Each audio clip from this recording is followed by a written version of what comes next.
Hello, everyone, and welcome to today's CyberSight webinar.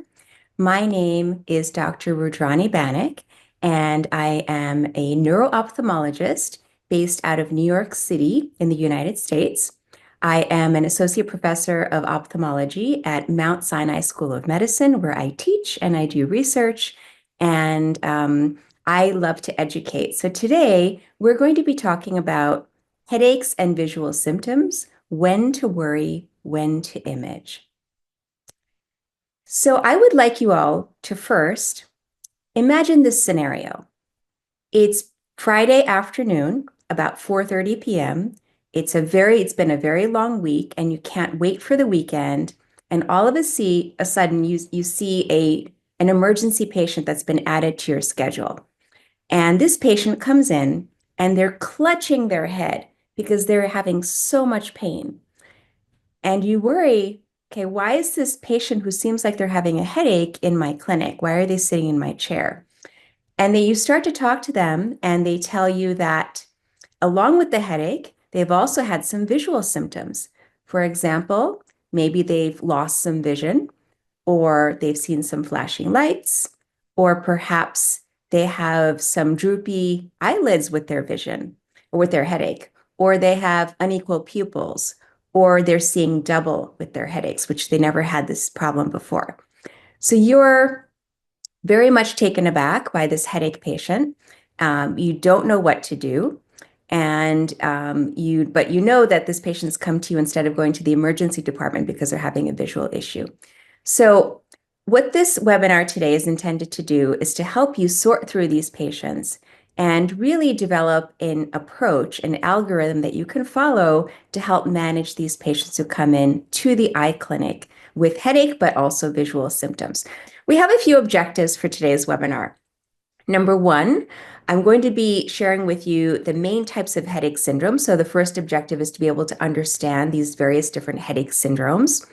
Number two is to identify any red flags on the eye exam in headache patients, any red flags that may warrant a workup, for example.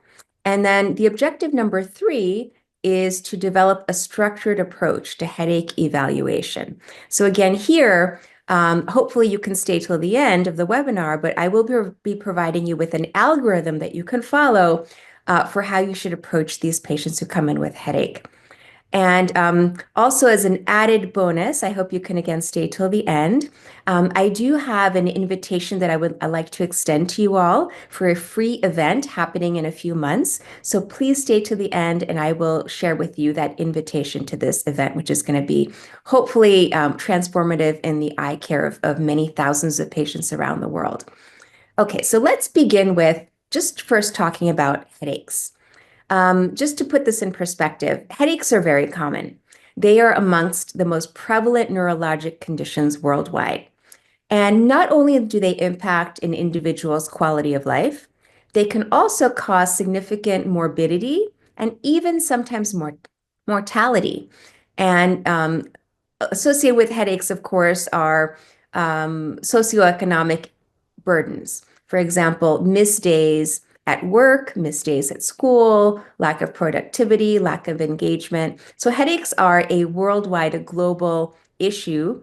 And if you think about the breakdown of how many individuals in the world have headaches, it's estimated that the global prevalence is about 52% of individuals around the world get regular headaches. So this is not just a one-off headache.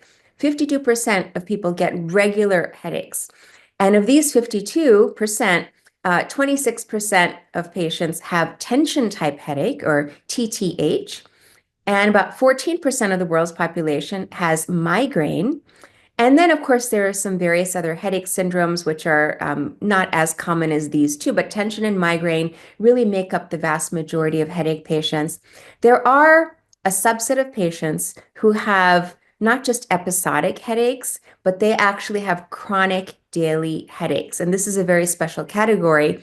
They get the definition of chronic daily headache is basically headache greater than 15 days per month.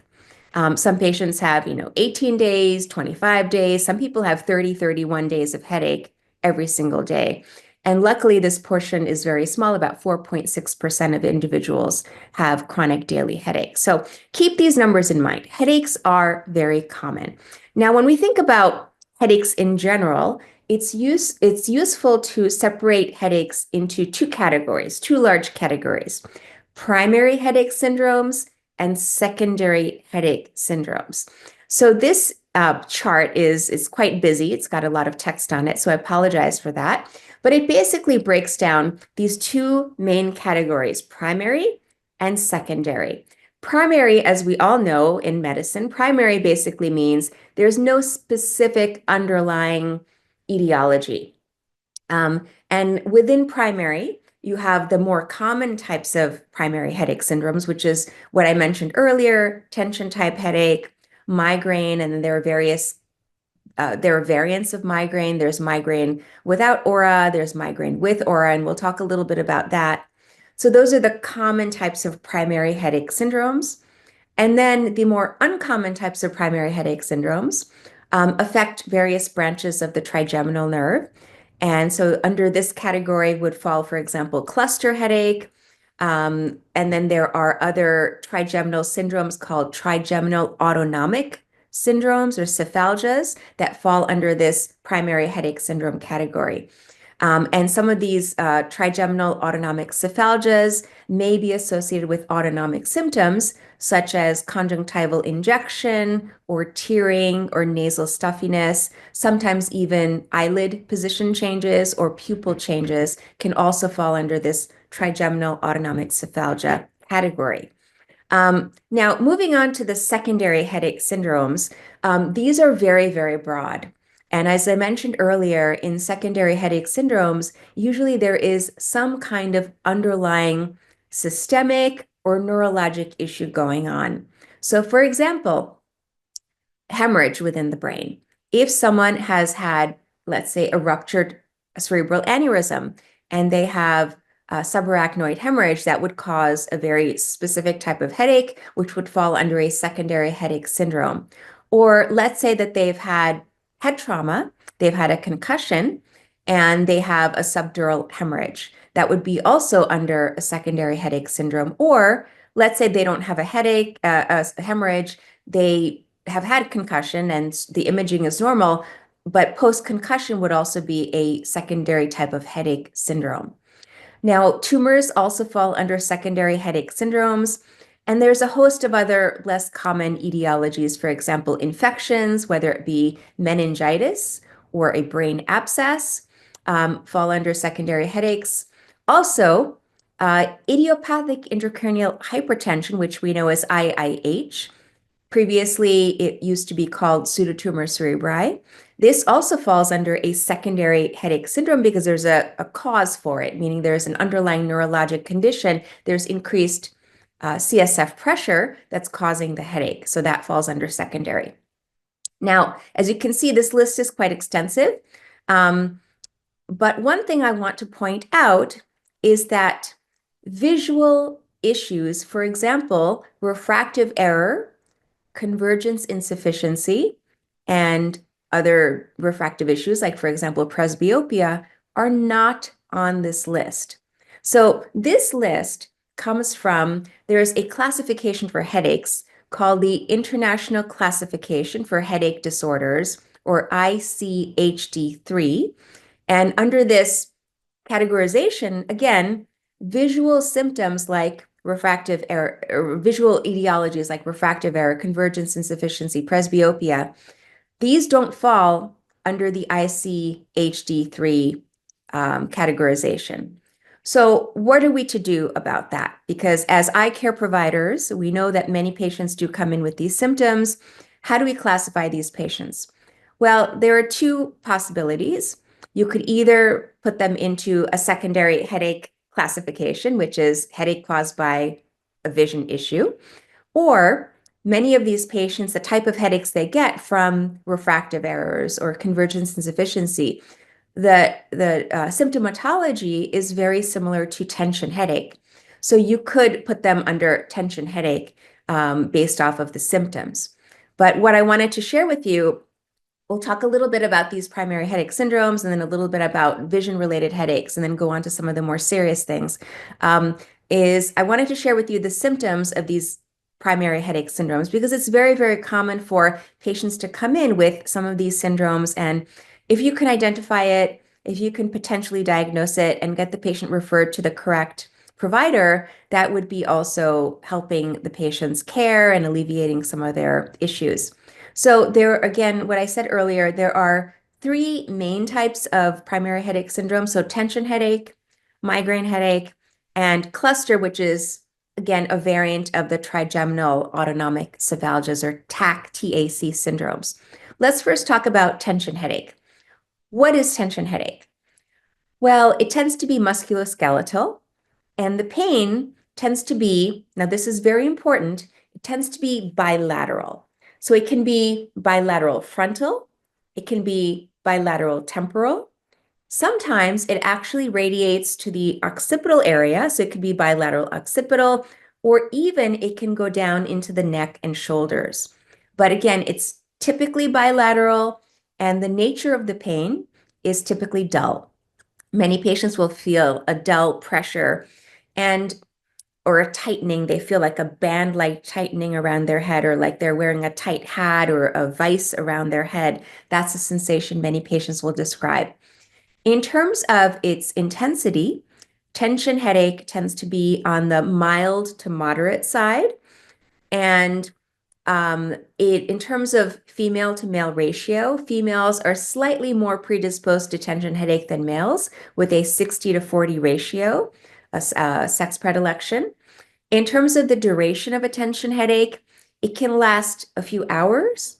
And in some individuals, it can last longer. It can last a day or even several days. So keep that in mind. Some of these headache syndromes can be prolonged in their duration. People with tension headache can get anywhere from 1 tension headache a month up to 30 tension headaches a month. So again, this kind of overlaps with the category I mentioned earlier about chronic daily headaches. It is possible for people to have tension initially and for it to evolve into a chronic daily headache syndrome. In terms of the triggers for tension headache, it's often triggered by stress, dehydration, hunger, and it is not aggravated by routine activity. So if someone had to go take a walk, their tension headache should not be worse. It will probably still be present, but it should not be worsened by usual activities. Or for example, reading, it may not be worsened by reading. Now, moving on to the second most common type of primary headache syndrome, migraine headaches. So migraine typically, not always, but typically tends to be unilateral, as what we're seeing in this diagram here. And it tends to follow the distribution of the trigeminal nerve along V1 and V2. The type of pain that migraine patients get is different than tension headache. Instead of a dull ache, many patients with migraine get a throbbing or stabbing or pulsating sensation. And many people will describe this sensation coinciding with their heartbeat. So every time their heart beats, they feel this throb, throb, throb, or kind of like, again, like a stabbing, sometimes even like a piercing or ice pick type sensation. In terms of the pain, it's much more it's stronger than a tension headache. So usually people with migraine will describe moderate to severe intensity. And this is also very, very important. This is a distinguishing factor between migraine and other headache syndromes. Migraine tends to have photophobia, phonophobia, nausea, and or vomiting. And actually, there are very specific criteria for migraine, and these symptoms are part of those diagnostic criteria for migraine. Unfortunately, I don't have time to go through exactly what those diagnostic criteria are, but you could easily look that up, the diagnostic criteria for migraine. Now, in terms of duration for migraine, it can last anywhere from 4 hours to 72 hours. So about 3 days is the typical duration. There are individuals who have longer headaches, migraine headaches. They may have headaches for up to 5 days or a week or several weeks or even a month or even longer. So again, here there's overlap between migraine and chronic daily headache if it becomes more persistent. Now, also with migraine, there are different phases of migraine. There are 4 distinct phases some people may experience with migraine. There's a prodrome where people may not be feeling well. They may have some yawning or hunger or sleepiness. There's the aura phase, which many people have as visual aura, which we'll talk about in a few minutes. Then there's the attack phase when they actually have the headache or other symptoms. Sometimes it may not be headache. Sometimes it may be dizziness or vertigo. There are variants of migraine, which are vestibular migraine, which don't cause a headache but cause other symptoms. And then there's a postdrome. So again, 4 stages of migraine. Not every migraine patient goes through each of these 4 stages. So just so you know, but there's this breakdown of what migraine patients may experience. Migraine patients may experience 1 to 30 headaches per month. And here there is a definite female to male predominance. So the sex ratio here is 75% female, 25% male who have migraine headaches. In terms of triggers, there is overlap with the tension headache category. Triggers may be stress, dehydration, hunger, also certain foods. Certain food ingredients may trigger migraines. For example, MSG, which is oftentimes a food additive, can trigger migraines. Nitrates, nitrites, fermented foods. These are just some examples. Tyramine-rich foods, some examples of foods that can trigger migraine. And then also, many people who are predisposed to migraine are triggered by hormonal changes, particularly women. When they have their menstrual period, they may get a migraine immediately after their menstruation begins. That's called a menstrual migraine due to changes in estrogen level. That's what we presume. And some people get migraine due to weather changes. Barometric pressure changes can sometimes trigger migraine. So oncoming storms, whether it be rain or snow or just a cloudy day, can sometimes trigger migraine. And in distinction with tension headache, people who have migraine headache are aggravated. Their headache is aggravated by doing routine activities. So they actually feel a lot worse if they try to do their routine activities. Like, for example, working on a screen or going to work or going to school can make it worse. Now, I'll just say a little bit about cluster headache.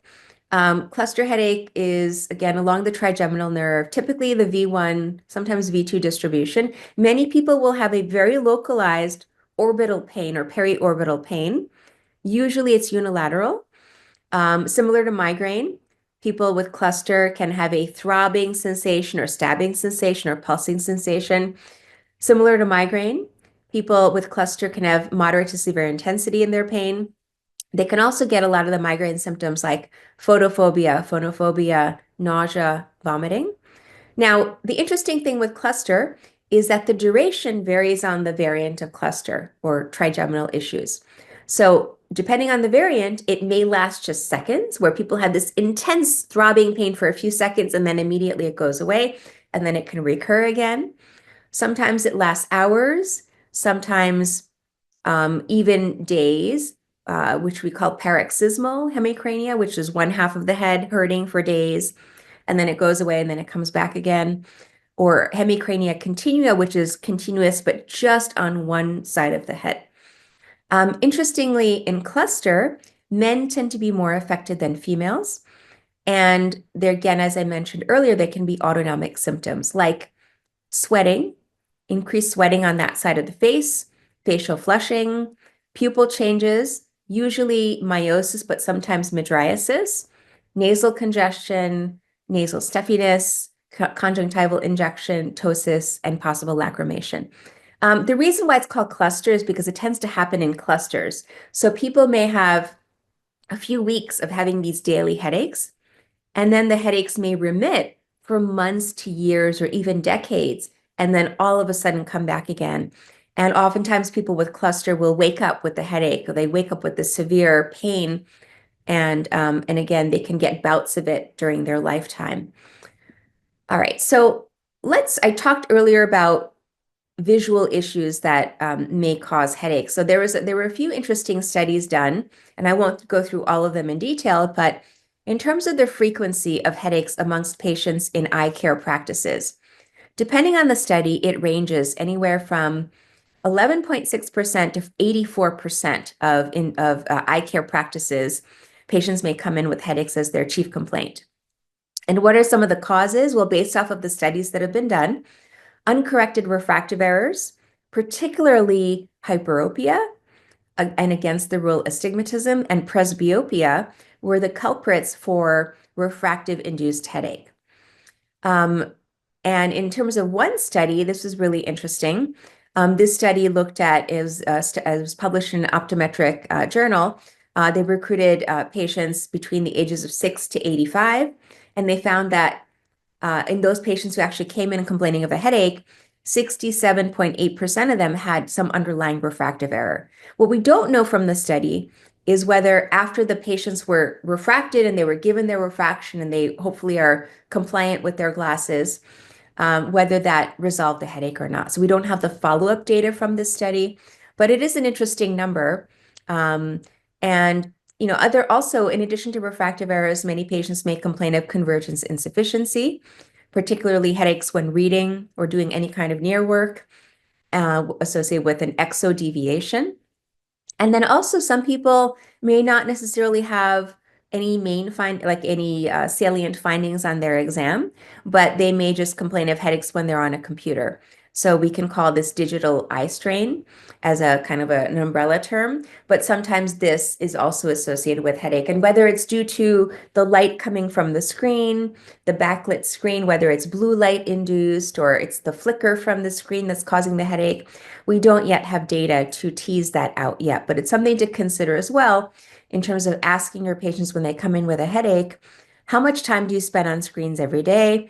And are your headaches precipitated by screen time, or do they get worse if you're on a screen for hours a day, whether it's for school or for work or for personal use?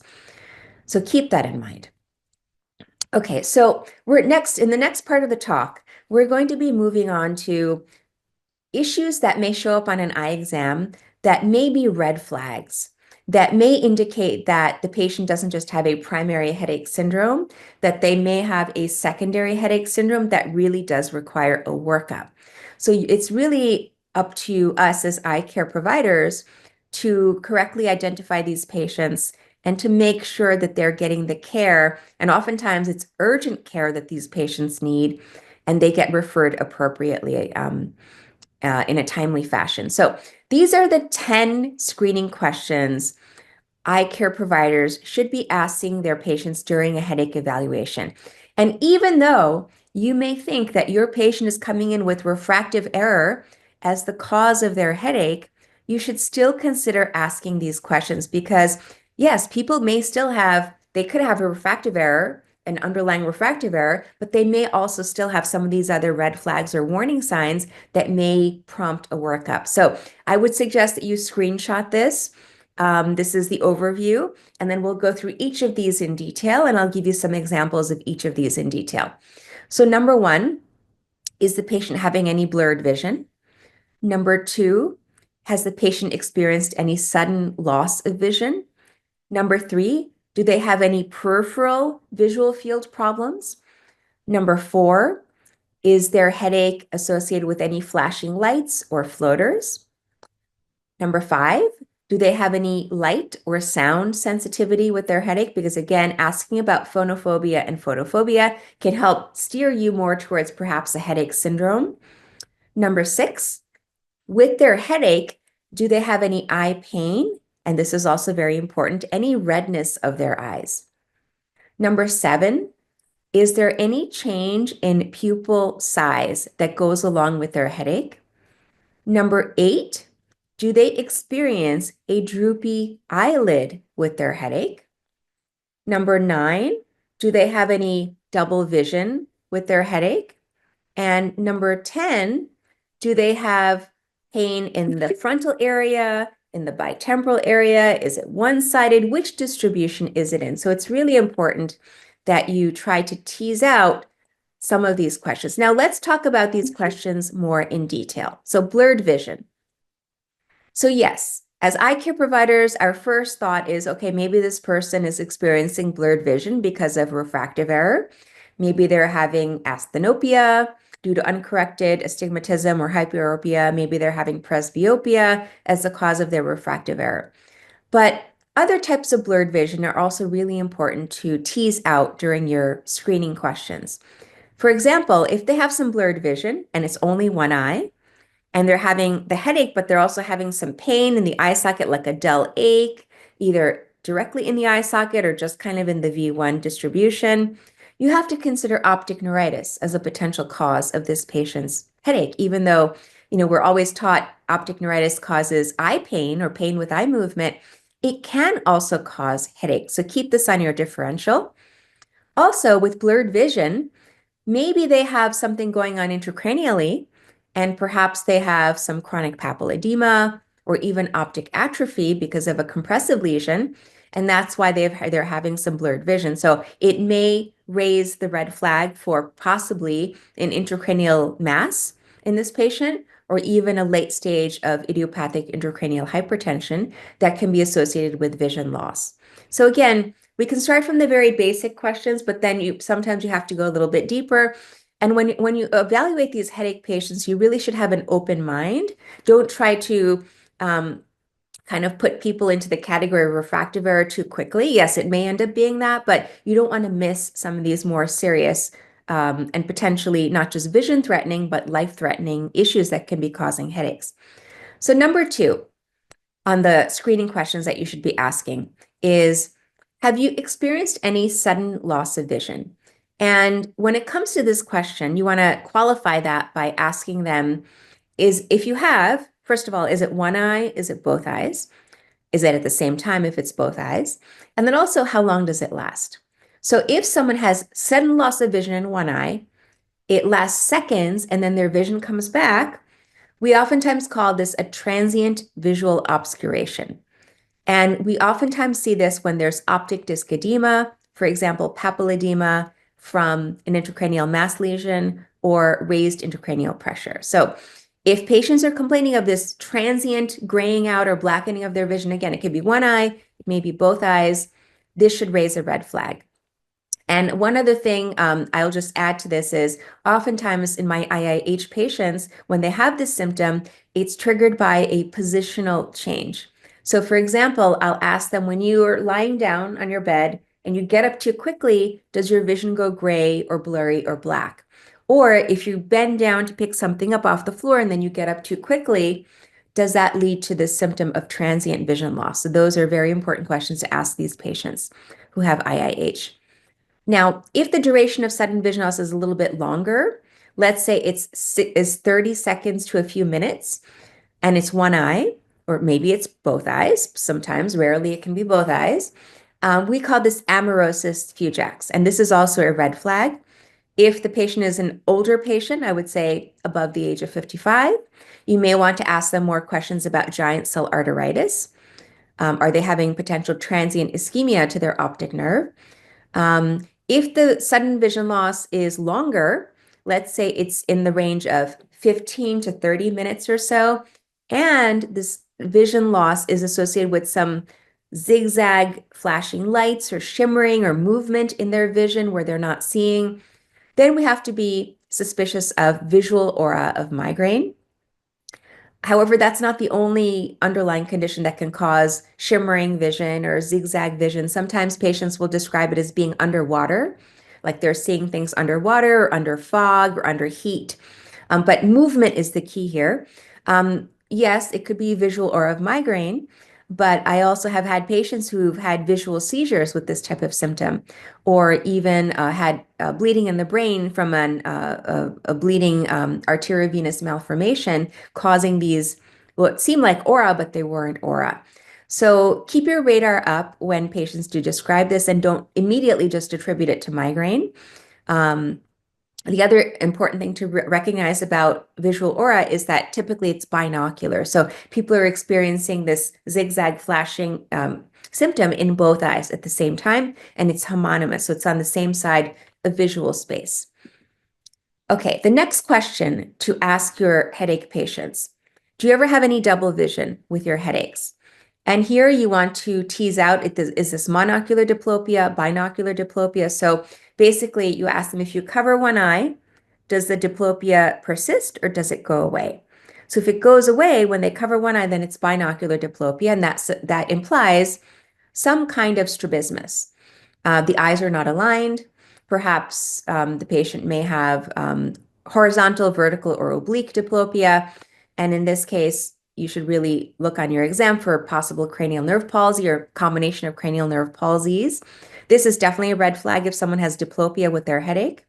Now, sometimes patients may have dry eye and it's giving them monocular diplopia, but that would be really a diagnosis of exclusion. So if someone says diplopia, again, your radar should be up immediately that this could be something more serious, an intracranial process associated with their headache. Another thing to really to ask and also to test for is, does the patient have any peripheral vision loss or visual field defects? For example, here in this visual field, there is a left homonymous hemianopia, so it's obeying the vertical midline. The defect is on the left. So you don't necessarily need to do formal visual field testing in all your patients. All you have to do is a very quick confrontational visual field test. So, one eye at a time. Do you see, how many fingers do you see? I do 4 quadrants usually. Sometimes you can do sextants, so 3 quadrants on each side. But if you do a proper confrontational visual field, that should help you pick up about 70% of neurologic type visual field defects can be picked up on a simple confrontational visual field. So do the confrontation. It takes 20 seconds to do. It's a quick test. You don't have to do the formal field. But for example, a patient, you could pick up something like this where the patient has a brain lesion on the right side in the right parieto-occipital area, causing a left homonymous hemianopia. So again, if you hadn't done the visual field, you would not have picked up this problem. Now, sometimes patients may come in with visual field defects that are bitemporal, and we've all been taught that if you see something bitemporal, you have to think about a lesion at the chiasm. So here, this is an example of headaches caused by a pituitary adenoma, macroadenoma, that's basically elevating the chiasm and causing a bitemporal defect. So again, visual field is a very cheap and easy way to pick up these types of neurologic issues. It should be done on every headache patient. I would even propose every patient who comes into your clinic, it doesn't take long to do the confrontational visual field because you can pick up so much information from that quick test. Okay, other types of visual field defects, patients may have enlarged blind spots, they may have a nasal step, they may have constriction of their visual field. So really, sometimes a formal visual field is necessary if they're complaining of vision loss or peripheral vision issues, and you're worried about something potentially like papilledema, which is what we see here.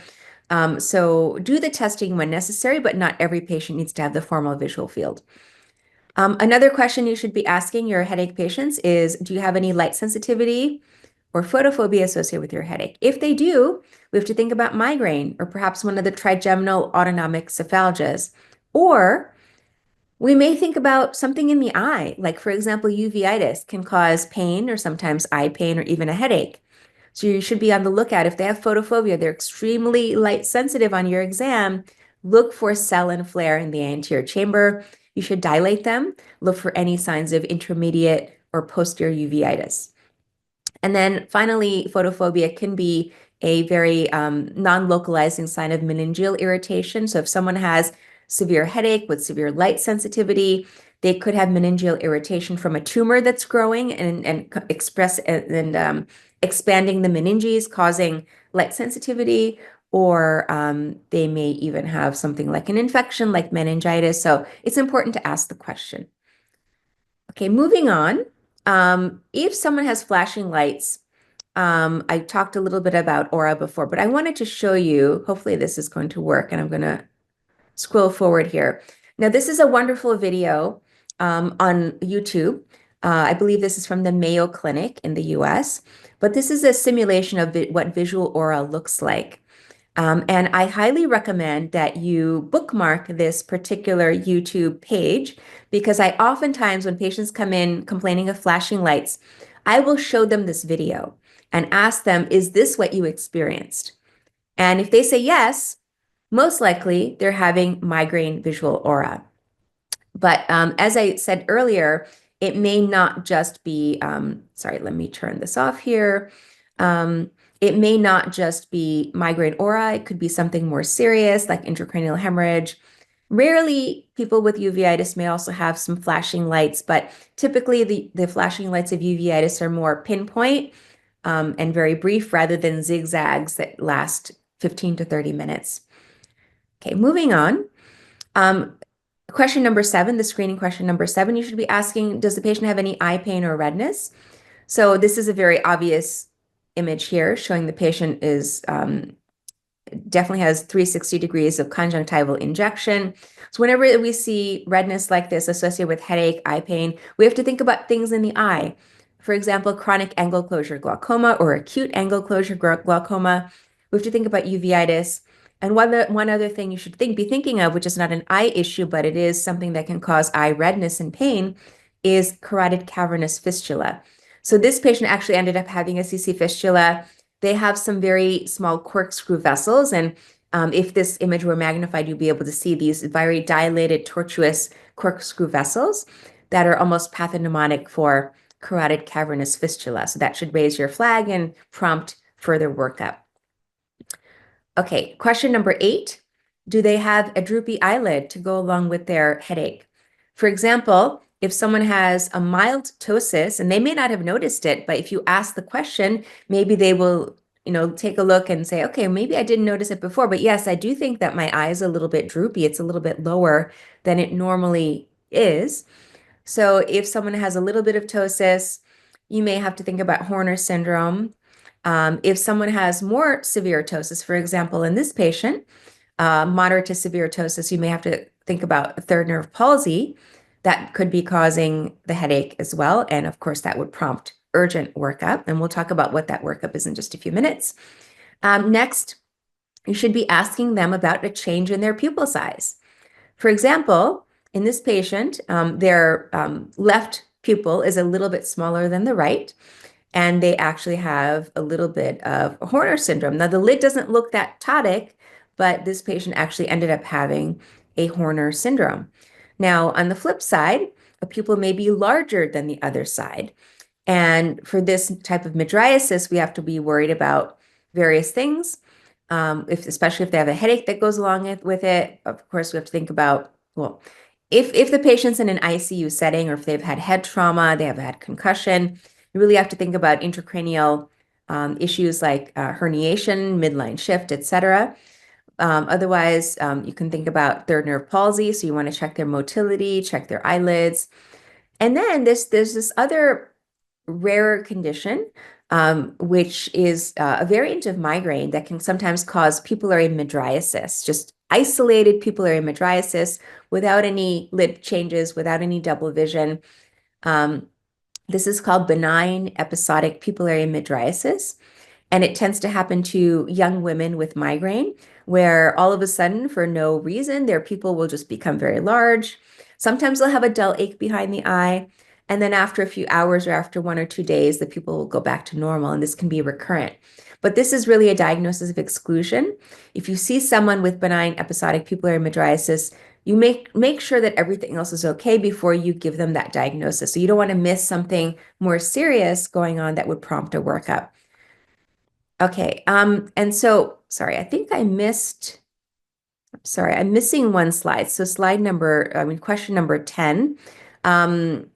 We're going to come back to that in a moment, but I wanted to also give you this mnemonic for other red flags that may indicate that the patient needs an urgent workup. And this is something that's commonly used amongst neurologists, neuro-ophthalmologists, and I do hope that this information gets spread to more ophthalmologists and optometrists because they may not be so familiar with this mnemonic, but it's called SNOOP, SNOOP. So yes, you want to ask them all the eye questions, but also you want to ask them these specific questions to really determine, do you need to send this patient for a workup or not? So are they having any systemic symptoms? S is for systemic symptoms, N is for neurological deficits, O is for the onset, and I will explain each of these in more detail in just a few minutes. The first O is for onset, the next O is for older age, and the P is for pattern change. And so let me give you some examples of these. So for SNOOP, if somebody has systemic symptoms, so the first S is systemic, let's say that they have a headache and they also have some underlying systemic disease. For example, cancer or HIV, or some pre-existing infection, like, for example, tuberculosis, TB.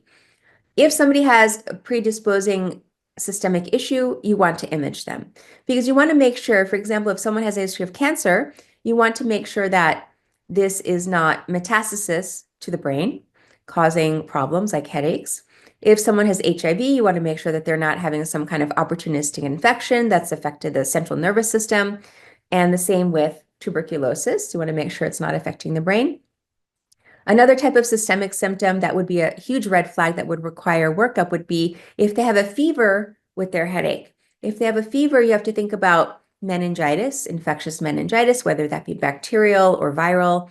You have to think about also brain abscess, which, perhaps is not so common in the general population, but if someone is immunocompromised, or let's say they have had recent surgery, brain surgery, you have to think about that, or they've had not blunt trauma, but some kind of penetrating trauma to their skull. You have to think about that as well. So N of SNOOP stands for neurological deficits. So this is very broad. It could include weakness, numbness, balance issues, altered mental status. And then, of course, all the visual symptoms that we just talked about fall under neurological deficits. So ask about that. Onset. So somebody has a sudden onset of severe headaches. Let's say they come into your office and they're saying, "Doctor, I've had the worst headache of my life." That immediately requires a workup. Whether or not they have a history of migraine, it doesn't matter. Worst headache of their life, if they come in, they can barely function, you need to send them for urgent imaging because you want to rule out an acute bleed in the brain, for example, subarachnoid hemorrhage from a ruptured aneurysm. If someone has an older age and onset of their headaches, so let's say somebody never had headaches their entire life, but now they're 58 years old and they're getting their first headaches and they're constant, they're chronic, you need to work that patient up. You have to work them up for conditions like giant cell arteritis or perhaps an intracranial issue. And then the P stands for pattern change. So persistent headaches that are resistant to treatment is one example of a pattern change. So let's say somebody's had migraine, they responded well to their migraine treatment, and now all of a sudden they stop responding. Maybe there's something else going on now. For example, maybe the person, they had migraine, but now they're developing a different type of headache because they have raised intracranial pressure, either from a mass lesion or from IIH, for example. So these are all the red flags. So again, there's a lot of information that you need to gather, but if you streamline it, it really shouldn't be that difficult. You want to ask about those visual symptoms that would require a workup, and then you want to quickly ask them about these SNOOP or look at their medical history and ask about these SNOOP questions as well. Now, I'm going to spend just a few minutes talking about what type of neuroimaging to order, and then we're going to be doing some case studies. So I have 6 case studies for you, and we have some poll questions to go along with that. So hopefully you can take this information I've given you and then apply them to the case studies, and then we'll open it up for Q&A at the end. But let's talk about what type of neuroimaging to order. So obviously, it depends on what's available to you, but if you had your choice and you had the resources available, if somebody has an acute, severe, sudden onset headache, or they've had head trauma, or they have acute neurologic symptoms, I would at least get a CAT scan. Start by getting a CAT scan because it's the fastest thing to do. And on the CAT scan, this is a non-contrast head CT. You can see blood. So here, this image on the left, all these sulcal spaces, they should be dark, but they're bright because they're filled with blood. So this patient has had a subarachnoid hemorrhage that's causing their headache. And this is easily picked up on a CAT scan, non-contrast. This is another example of somebody who had head trauma, who has this chronic headaches. And on this non-contrast CT, you can see blood products here. This person has a subdural hemorrhage, a little bit of a midline shift, which is a little concerning. So in this type of patient, you definitely want to look for papilledema or other neurologic signs, for example, if they're neuropalsy. But this, again, can be easily picked up on a regular CAT scan, non-contrast. Okay, now moving on. If you have a patient who's had chronic headaches and they look like they have some anatomical changes, some bony disorder issues, then you may want to get a bone scan on a CAT scan with a bone windows. And the reason is because you're looking for bony growths. For example, this person here has a lot of thickening of their calvarium and their sinuses as well. This person has a condition known as fibrous dysplasia, which is an overgrowth of some of these bony tissues that can affect the orbit and sometimes the frontal region, even the sinuses. And this is a craniofacial issue, but it can lead to chronic headaches that would be best picked up on a CAT scan. Or if somebody had head trauma and you're worried about a skull fracture, obviously you want to get a CAT scan as soon as possible. Now, when do you get an MRI? So typically, my default is actually MRI. If I have the time to order something and I can get them in quickly, I actually prefer MRI for the vast majority of headache cases because it really gives us good imaging of the soft tissues and it helps us to identify conditions like tumors. For example, this person had chronic headaches, had actually had some loss of smell for several years, anosmia, and then had some vision issues, and they ended up having a very large frontal or olfactory groove meningioma that was causing their headaches. So again, MRI brain with contrast would easily pick this up. And then some other examples of when an MRI may be in order would be if you're worried about any kind of vascular anomalies. Let's say the patient has had some what seems like visual aura, but it's not really visual aura. It's not really fitting the pattern, or they have a visual field defect. You want to get an MRI to look for any arteriovenous malformation. So this patient here, this is actually a T2 scan. So this is even before any contrast was given. You can see all of this kind of irregularity here. These are abnormal blood vessels. There are flow voids here that we're seeing. And so this is a very, very large arteriovenous malformation in the parietal lobe.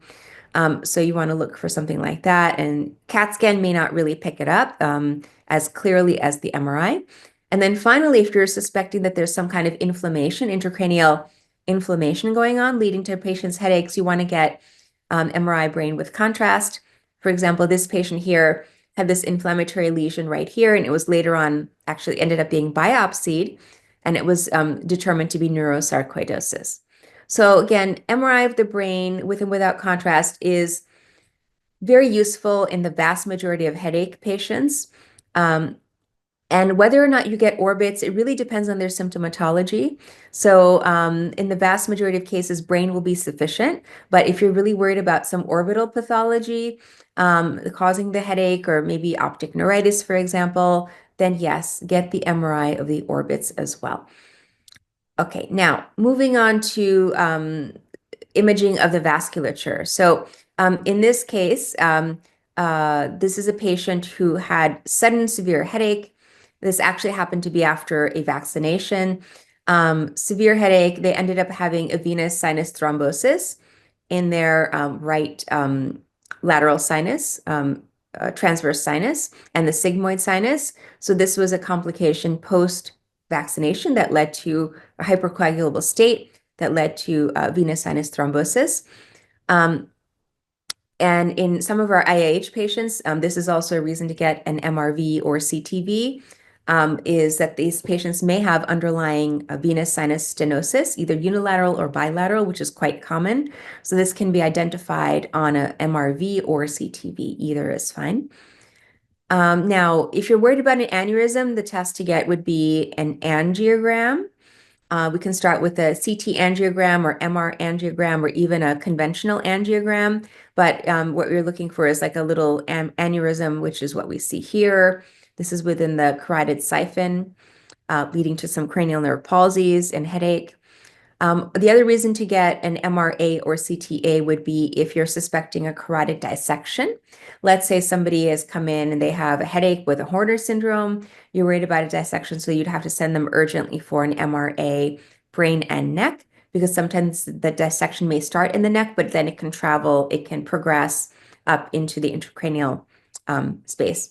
So what you're looking for on the MRA would be irregularity of the carotid. So this is a string sign where there's a lot of irregularity here. You can't really tell like which is the real lumen, which is the false lumen. And also on the scout images, you can see that there's a double lumen right here for this patient that suggests dissection of the carotid. Okay, so now we are going to do some case studies, rapid fire. So get ready to answer some poll questions. And then we'll open up for Q&A in just a little bit. So case study number 1.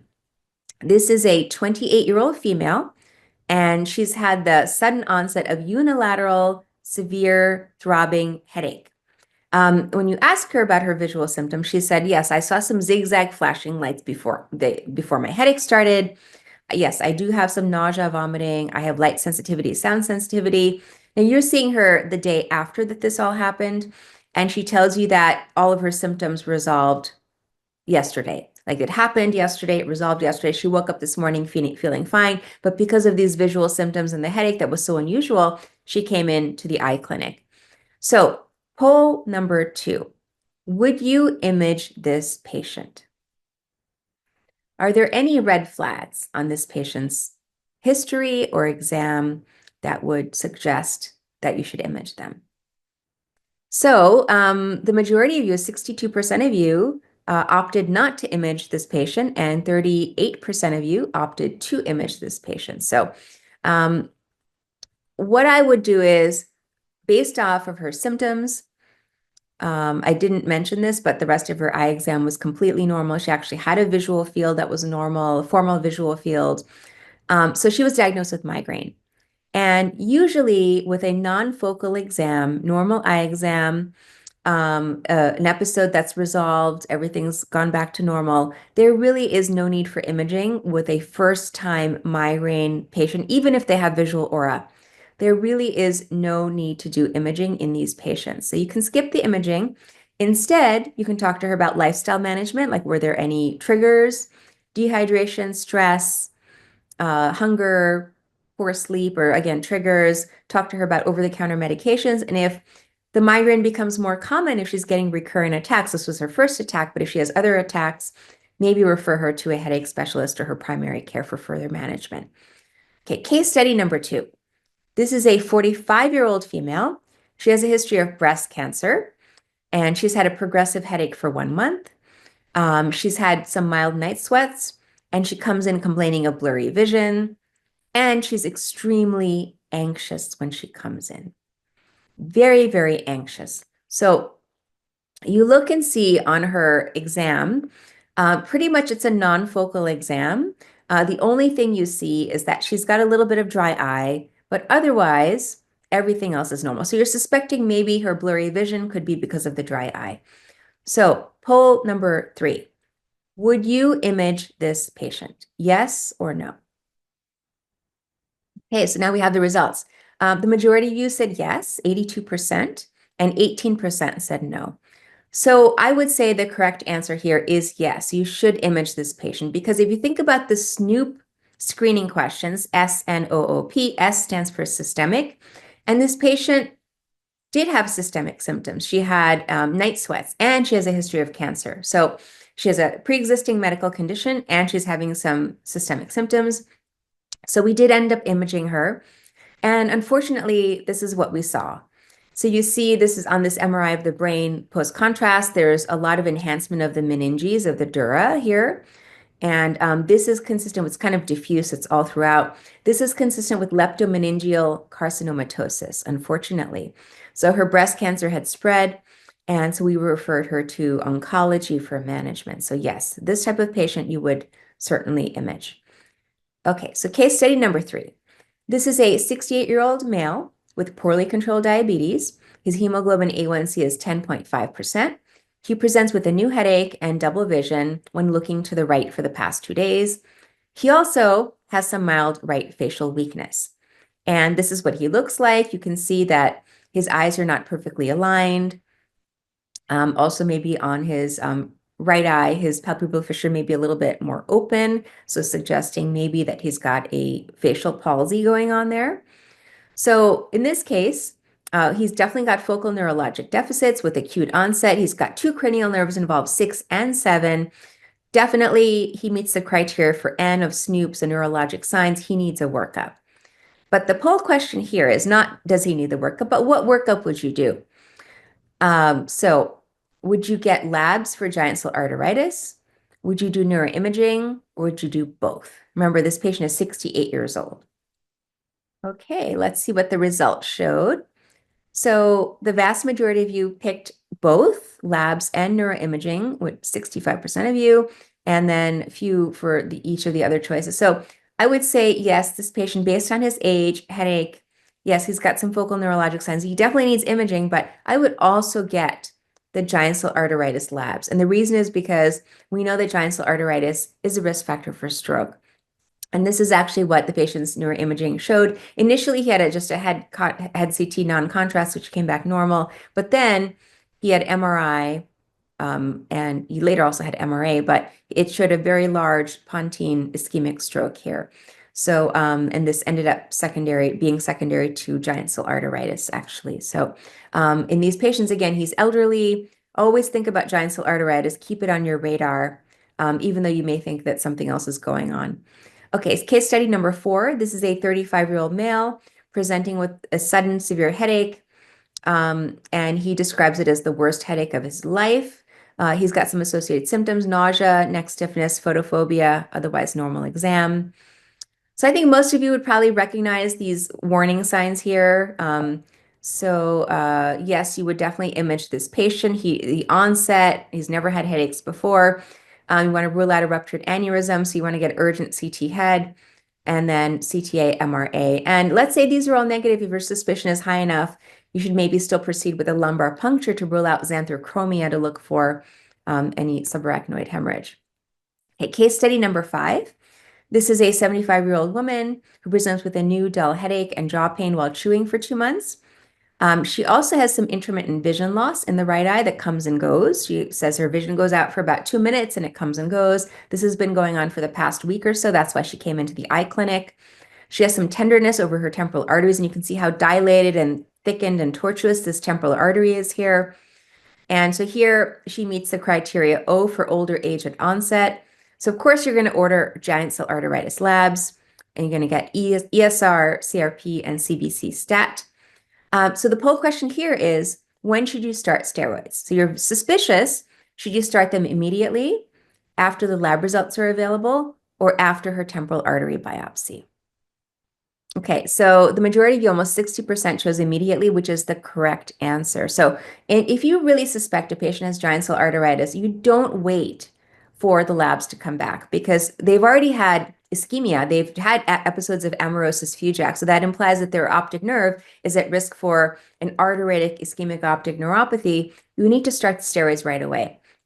Get the steroids on board, draw the labs, get the steroids on board, and then plan for the TA biopsy. The TA biopsy can be done even if the patient's on steroids. It can be done even up to 2 weeks after steroids have been initiated, because we can still see pathologic changes on the biopsy specimen despite steroids. So always start the steroids, don't wait.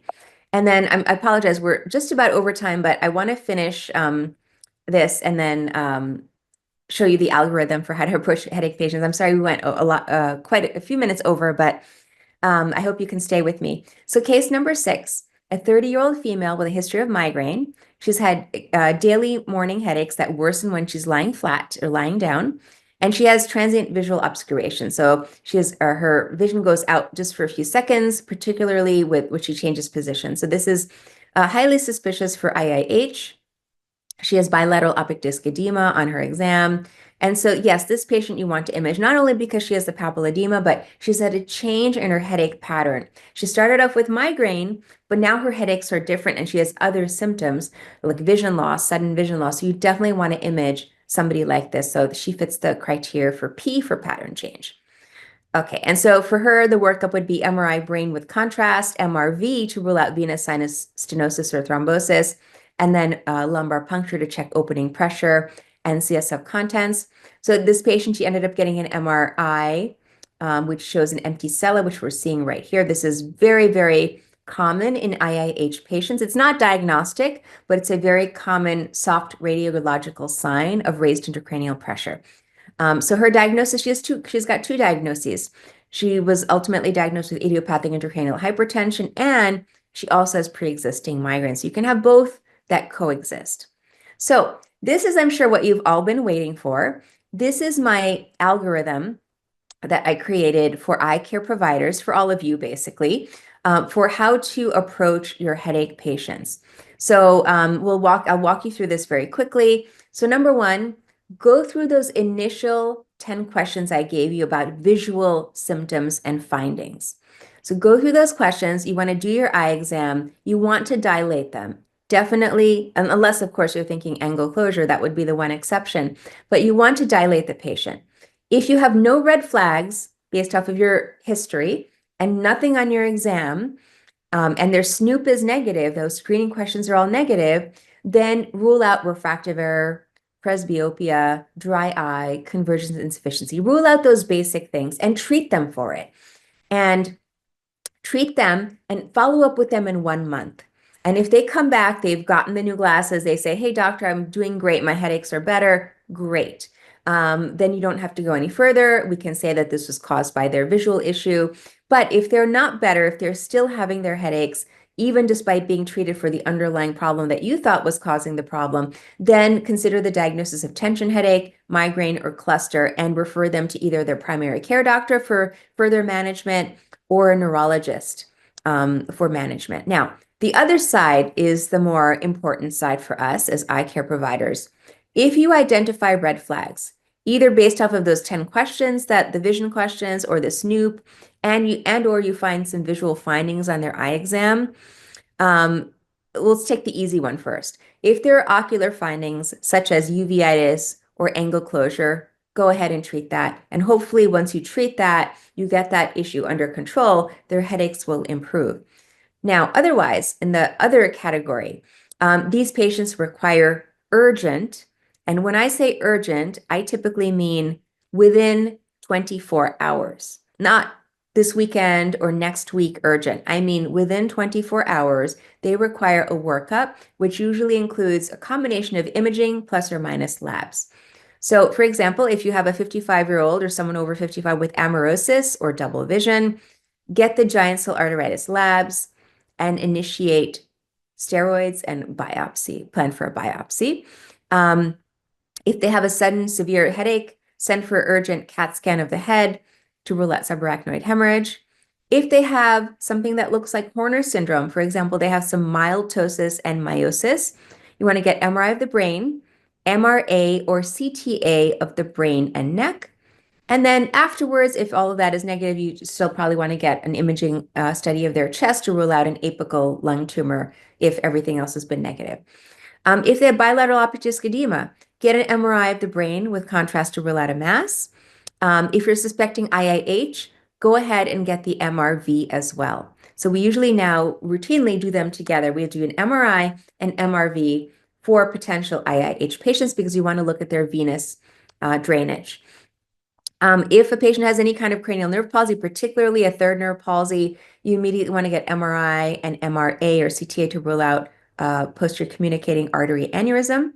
And if they have a positive SNOOP sign, let's say they have a history of cancer, or they've had some weight loss, unexplained weight loss, or late age at onset, I would probably get an MRI of the brain with and without contrast, and then based off of that, do further workup, as long as they have no other focal neurologic signs. So I know that was a lot of information that I just shared with you all. Please reach out to me if you have any questions. I have a lot of resources on my website. I actually have a resource called 6 Natural Ways to Conquer Headaches. If any of you are interested for your patients, you can download that for free from my website. All right, so one question was, do we need to order visual field tests for all patients with headaches or only those with blurry disc margins? Please discuss the visual field defects associated with brain tumors and what signs we should be attentive to. So I hope that I had some slides that show you various different types of visual field defects and what types of brain pathologies may be associated with those defects. So for example, if you have a homonymous hemianopia, you're looking for if it's associated with headache, you're looking for a brain tumor, so a mass lesion. Or sometimes it could be an arteriovenous malformation, or it could be even inflammation within the brain, like, for example, neurosarcoidosis. Those are some examples. To answer your other question, does every patient need a visual field? At least do a confrontation on every headache patient. It's inexpensive, it's quick, it will give you so much screening information. So at least incorporate that confrontational visual field exam into your workup. And, if you don't do it yourself, that's fine. Maybe have one of your technicians do it, or a nurse do it, or a student do it, but it should be done and documented on every single headache patient. Okay. Next, Dr. Hassan's asking, how do you feel about vision therapy to treat headaches? Sometimes headaches can be seen without any binocular vision anomalies. So I'm not an expert in vision therapy. I believe that, vision therapy specialists are best poised to answer this question about whether headaches do improve in their patients. I think it's really, as eye care providers, our first order of business is to separate out the red flags from the people who don't have those red flags. So if you've separated out, these patients has negative screening questions, negative SNOOP, and you think that they're having some issues with convergence or binocularity, even though it's not showing up on your testing, go ahead. You can give them the glasses, maybe send them for some vision therapy, give them a trial of about 3 months on vision therapy, see how they do. If they're not better, definitely send them for treatment to either their primary care doctor or a neurologist. Because at that point, it's probably not just the vision problem that's causing their headache. They probably do have some other headache syndrome, like tension headache, maybe even migraine. So I would refer them at that stage. Give it a 3-month trial, and if they're not better, then send them to the appropriate person. Now, I think I mentioned this earlier, but if somebody just has a refractive error, I would give them a 1-month trial only, and see if they get better with that. Because maybe they come back, they're not comfortable with the glasses. You can tweak it, but also you can weed out some of these other issues that may need workup. Okay, the next question is, of your patients who complain of headaches, how many percent have an ophthalmologic cause for headache? Error of refraction is an error of refraction a contributor of headaches in the patients you see in your practice? Thank you. So I have to say that my practice is biased because I'm a neuro-ophthalmologist and I practice in a tertiary care center. I oftentimes get seen as the second, third, fourth, fifth, or sixth provider because the patients had headaches and they're not getting better. So again, my bias is towards people who've already seen other providers. So I tend not to see the refractive error patients in my practice. Most of them do have migraine or they have some other neurologic cause for their headache syndrome. Okay. The next question. Hello, I'm a pediatric ophthalmologist. What are the main causes of headache in children after refractive and accommodative etiologies are ruled out? So in children, the vast majority of children actually have tension headache. Usually it's triggered by dehydration. Let's say they've been outside in the sun, they've been playing, or lack of hunger, or sometimes school stress can cause tension headache. So that's the most common type of headache I see in children. That being said, children can also get migraine. I've actually seen quite a number of patients, young patients, who have migraine. And so it is important in these patients to go through, maybe send them along to the pediatrician to rule out migraine, or at least again, the criteria for migraine are pretty straightforward. You can look them up online, and you can really help out a family if you can help to diagnose migraine because it's so common and it's not a regular headache. It has so many other symptoms, and especially in children, including gastrointestinal symptoms. So it could be useful for you to start the process, get them diagnosed, and then refer them to the appropriate provider. Okay, the next question is, how would one identify a bilateral migraine headache? So if it's bilateral, then we have to think, okay, is this tension? Is it migraine? Which is it? But ask about those symptoms I mentioned earlier. Is it pulsating? Is it throbbing? Is it stabbing? Is there associated light sensitivity, sound sensitivity, nausea, vomiting? If people answer yes, if a patient answers yes to those questions, most likely it is migraine and it's just presenting bilaterally. Yes, it can happen. There's always exceptions to the rule. But if they are positive in all of those review of systems, symptoms, then yes, it's probably migraine. Okay, the next question is acephalgic migraine common in your practice? Absolutely. So I'm so glad you brought that up. I believe it's Dr. Fernandez. So basically, acephalgic migraine is when a patient has simply aura, specifically visual aura in our patient population. Usually, it's visual aura, but they never get the headache afterwards. And so in these patients, it's really, really important to ask them about really to dig deep into their history. So, do you have a family history of migraine? Did you ever get headaches as a child? Did you ever have to go into a dark room as a child? And so, even though they may not be getting the headache component now with their visual aura, maybe in the past, they have had headache syndrome. And so, it's important to ask about those questions. And again, some of those other questions I just mentioned earlier, light sensitivity, sound sensitivity, nausea, vomiting with the acephalgic migraine, intolerance of flickering lights. This all kind of steer us towards the diagnosis of acephalgic migraine. But yes, it can happen. And it's a little bit trickier to diagnose. And again, you absolutely need to do, in this case, I would do a formal visual field to make sure that the patient doesn't have a homonymous defect. Because if they do have a homonymous defect, you need to do the workup. You need to do the extra workup for these patients. I see many patients who complain of episodes of unilateral retroocular pain. Most of them, when they visit the clinic, are asymptomatic, but they don't recall any other ocular symptoms or vague in their pain characteristics, and the ocular examination that day is normal. How do you suggest you approach these patients? So I would ask them, what were you doing when you had this symptom? Or what were you doing the day before or the day of when you had the symptom? For example, some people will have like I'll just give you this example. Many people will do intense exercise, which you would think is good for your health, but sometimes it can precipitate this type of headache in the trigeminal distribution behind the eye. So ask them about their activities.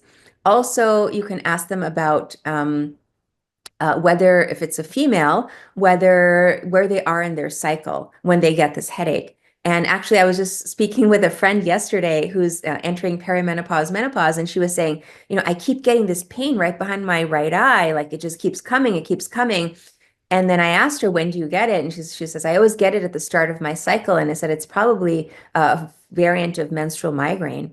So, but if as long as these other ocular findings are negative, like you're not noticing any uveitis, you're not noticing any signs of glaucoma or angle closure, you're not noticing any optic disc edema, you may not have to image these patients unless you notice something like proptosis. We didn't talk about mass lesions in the orbit that can cause pain, but that would be another thing to look at, would be proptosis, is to do exophthalmometry measurements to see if they have proptosis. If they do, yes, I would work them up with a scan, preferably an MRI of the orbits with and without contrast.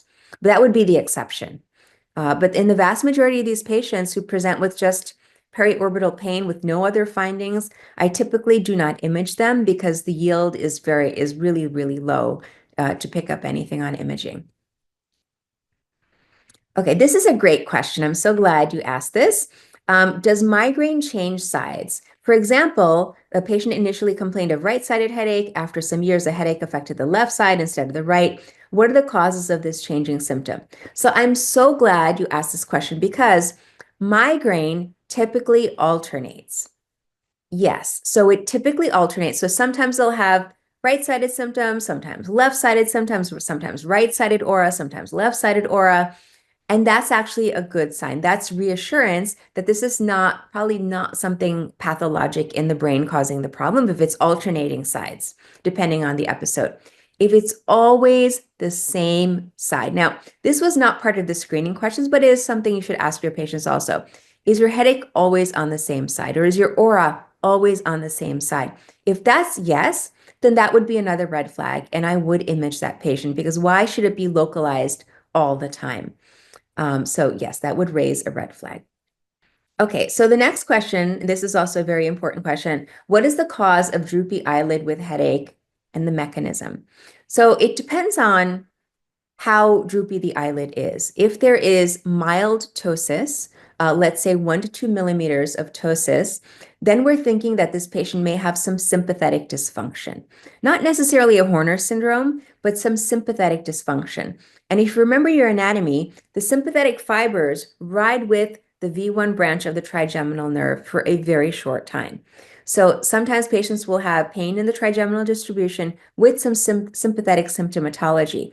So that's why a droopy eyelid can be seen in patients, for example, with cluster headache or one of the other trigeminal autonomic cephalgias. They can get this kind of localized pain with a droopy eyelid. But definitely look for all those other signs. If there is not just a droopy eyelid, but if there is a Horner syndrome, I would image them. I would do the workup in that situation. The other thing is people can have these symptoms that come and go. So I think someone else had asked, what if they come into your clinic and they're completely asymptomatic, but they're having these episodes? Always ask the patient to take a photo.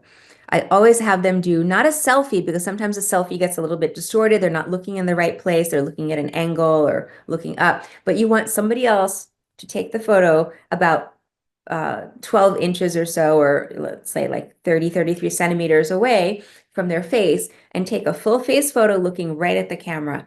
And then you can see what's going on. Do they have a little bit of ptosis? Do they have anisocoria? Is there anything else off about their facial anatomy that, or change in their appearance that may pinpoint or that may guide you in terms of the diagnosis of why they're having these headaches? So if they're not symptomatic, have them take the photo. It's so helpful to have them come in with the photos, or if sometimes even a video.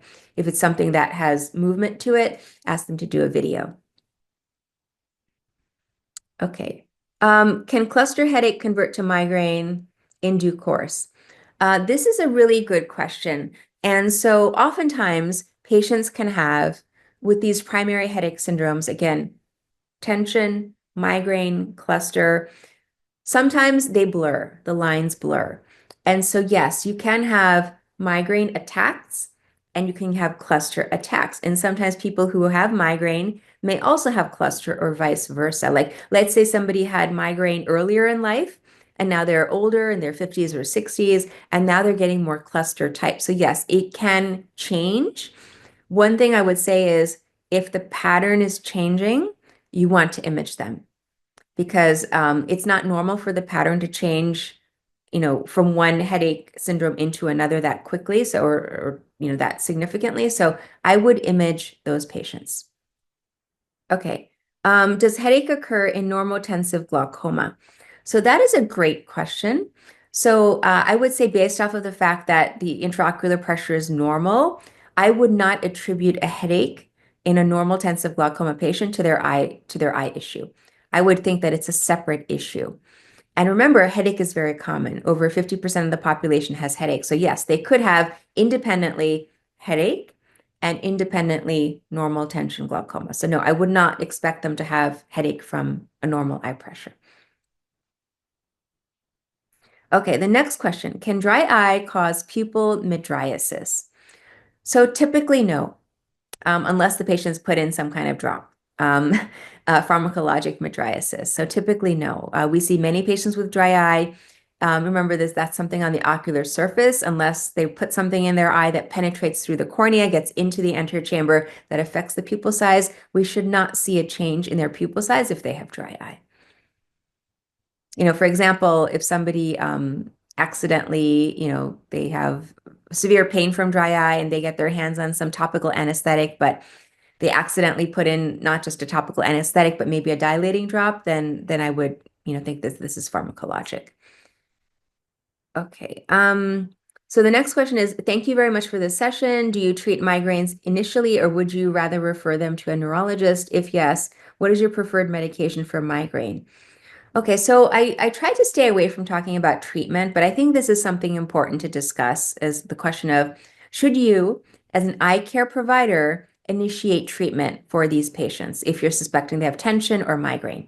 Well, first of all, if it's a lifestyle issue, I would say talk to them about it. Go ahead and talk to them about their eating habits, dehydration, stress levels, sleep patterns, etc. foods that may be triggers. So those are very, very simple things that really can be aha moments for your patients if you just mention it and have them kind of do a little bit of detective work on their own. So that at least initiates the conversation. But yes, in my practice, I do treat all my headache patients. And the reason is because when I first started practicing, I would send them out to the neurologist or the headache clinic, and they would come back in 3 months and they would never have gone, or they never got the appointment because the clinic was booked up. And so they are still suffering with headaches for 3 months in the interim. So I really felt badly for them. And I said, well, I have the knowledge and I have the experience to go ahead and treat this. So I started treating my patients myself. And so usually I treat most headache patients, whether it be tension or migraine or trigeminal autonomic cephalgia, without referring to them to a headache clinic or to a neurologist. And my go-to medications, it depends. Sometimes I use topiramate. Sometimes I use amitriptyline. Sometimes I use beta blockers or calcium channel blockers. But almost everyone benefits, both tension and migraine benefits from supplements. Both magnesium and riboflavin have been clinically shown as supplements to help reduce the frequency and severity of headaches. So that's a very simple thing that can really change the outcome for your patient. So it's an easy thing to recommend. It's inexpensive. It doesn't require a prescription. So that's what I start with is that. And then again, if it's necessary, then we treat them with medications. Okay, I'm not quite sure I understand this question. For a patient with complaints of headache with a diagnosis of PRESS, I'm assuming that that means posterior reversible encephalopathy syndrome. Do we need systemic workups specifically for uveitic workups? I would say absolutely. If somebody comes in with PRESS, they have a serious neurologic issue going on. And so that requires imaging, obviously, but the question is, why did it happen? And in the vast majority of patients, it's usually due to uncontrolled hypertension or some systemic medication. With respect to uveitis and PRESS, I haven't heard of any specific links there between uveitic syndromes and PRESS, but perhaps there is something out there that I'm not aware of. So you can definitely look on PubMed. But yes, these patients absolutely need a systemic workup if they have PRESS. Thank you all so much for your time.